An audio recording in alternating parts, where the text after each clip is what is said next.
নমস্কার বন্ধুরা, তোমরা সবাই ভালো আছো তো? আমরাও ভালো আছি, তোমরাও ভালো থেকো। তোমাদের জন্য অনেক অনেক ভালোবাসা রইল। শৈলবালা রান্নাঘরে আজকে দেখুন জন্মাষ্টমীতে আমি মালপো তৈরি করছি। আপনারা দেখুন কিভাবে করছি। 2 কাপ ধরে আমি এইটা পুরী থেকে এনেছি, পরশুদিনে পুরী থেকে ফিরেছি। এই সুজি দিলাম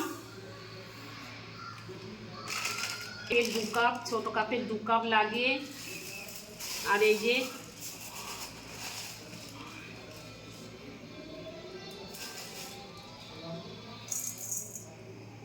এই যে 1 কাপ ফের চিনি দিলাম, সুজি দিলাম।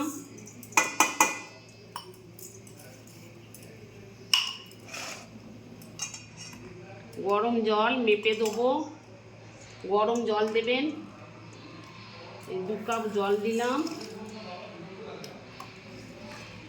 আগাম গুলে নিয়ে তারপরে ময়দাটা দেবো করে গুলবো।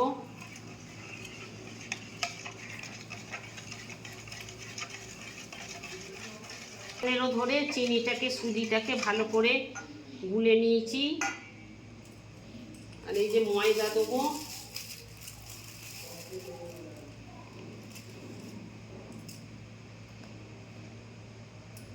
ময়দাটা 1.5 কাপ দেবো। এইরকমভাবে আপনাদের মালপো করে দেখাবো। গুলে নিয়ে ভালো করে চাপা দিয়ে রাখবো, মিনিট 20 চাপা দিয়ে রেখে দেবো। সুজিটা তো ফুলবে। গোল্লাটা ভালো করে গুলে নিয়েছি। এই যে গুলে নিয়ে এটা 20 মিনিট চাপা দিয়ে রেখে দেবো।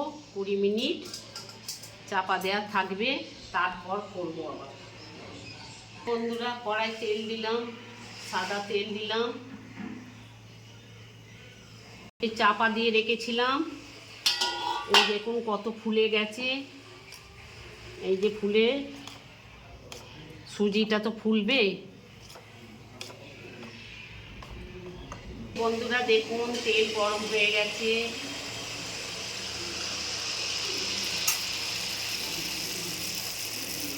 কি সুন্দর, এই যে দেখুন ফুলছে, এই যে ফুলে গেছে। এই যে একবার উল্টে দেবো, দেখুন নিয়েছি। আবার একটা দেখাচ্ছি।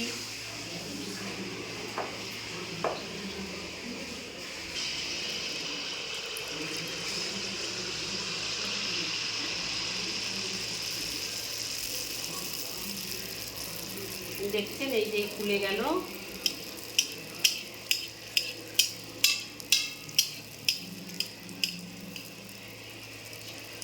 উল্টে আবার হয়ে যাচ্ছে।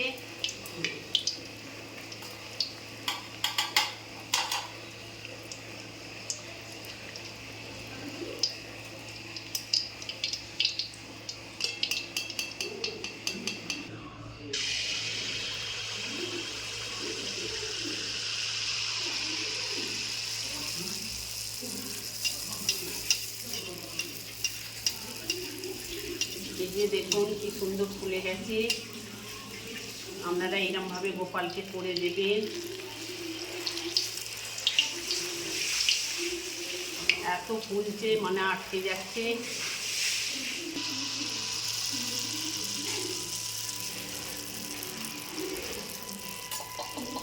দেখছেন বন্ধুরা, এই যে ফুলছে।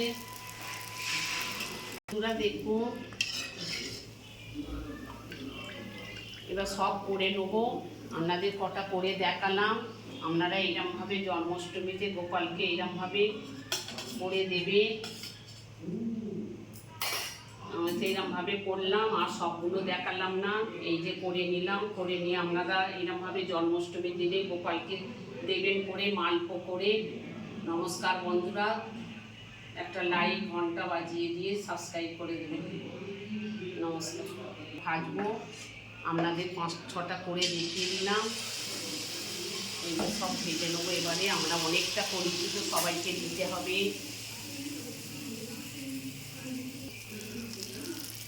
দেখছেন কত ফুলে যাচ্ছে।